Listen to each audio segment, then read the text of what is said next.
the goal of truly being human is to be empty, like a reed, so that the divine breath can blow through you. And he says the awliya, the saints, the friends of God, they have become true reed flutes because they've emptied themselves of themselves. And if you're full of yourself, how can the breath pass through? It's stopped up. The music box is full. It can't be penetrated with the light. And so the goal is becoming empty so that you can be full. But until you're empty of yourself, you can't be full of the divine light. And so the whole path is really about that. Now, it's much easier to say that than to do it, as we all know. Being empty of the self is a lifelong practice. And so we ask that Allah gives us the ability. And as many of our great teachers have mentioned, the human being has a dual nature. Right? This is what this is getting at. We have this animal nature, but we have this angelic nature. Each one of us is like Jesus riding a donkey, right? Because Jesus in the Quran is called Ruh Allah, Spirit of God. So we all have the Spirit, the Ruh Allah. We have the Spirit, وَنَفَخْتُ فِيهِ مِنْ رُوحِي, the Spirit from God that is within us. But we also have that donkey nature, that dumb ass that also comes in, and we all witness that, right? We have this stubborn, obstinate, compulsive ego self as well. So the task, right, is to train the self, not to destroy the lower self, but to train it, because the donkey, we need the donkey to get through this world. We need our animal nature, our bodily nature to get through this world. But the thing about the donkey is it's a good servant and a terrible master.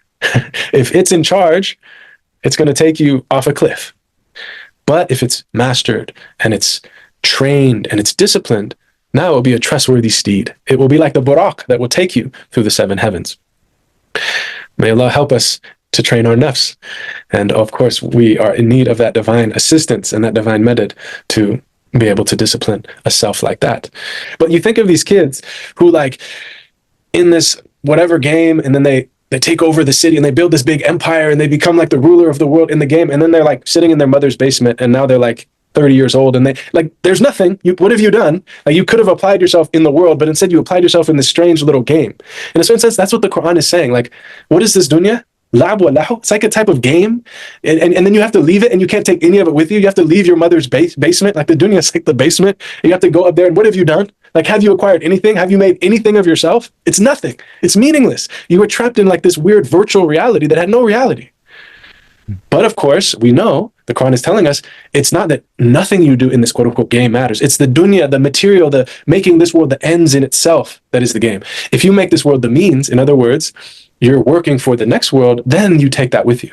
Whatever you do of good deeds and of righteousness and of honesty and of charity and of, we all know, the virtues. That's what we take with us. It's not how much money did I get in the game, right? It's not who won Monopoly. Like, you don't, it's Monopoly money, right? It means nothing. So taqwa then is to ward off the harm of when you leave this game, this dunya, this game, and you're in the divine presence, right? When the game turns off, you realize you've never left the divine presence, right? It's like these people with the virtual reality goggles. You see them, and I don't know if you see on like Instagram, there's these clips of them, and they like jump through their kitchen table because they forget that the thing is on, and they look so ridiculous. They're all moving, right? In a certain sense, being in the dunya is like we all have the virtual reality goggles, and when we die, they're taken off, and we realize we never left the divine presence. Like, Allah is watching you and me, Allah forgive us, flailing around all these strange behaviors and whatever we're doing. Like, Allah is right there, watching us, but we can't see because we got the goggles on. But when we die, la ilaha illallah, we never left. Allah forgive us. So that's what this is about. What is taqwa? It's warding off the harm, anything that you might do, that when you take off the goggles and you witness Allah, it's warding off anything that would distance you from Allah, anything that would displease Allah in that moment. That's what taqwa is about. And so why is fasting so powerful? That it teaches us taqwa, because like we said, I'm not going to look at what I shouldn't look at when I'm fasting, because like, I'm fasting. I'm not going to listen to vain speech, or say, I'm not going to be so quick with my tongue, to say things that maybe aren't gentle or harsh or whatnot. Of course, we're so mindful that we're mindful of everything we put in our mouth, everything that we're doing. So taqwa kind of raises fasting rather raises our baseline of taqwa.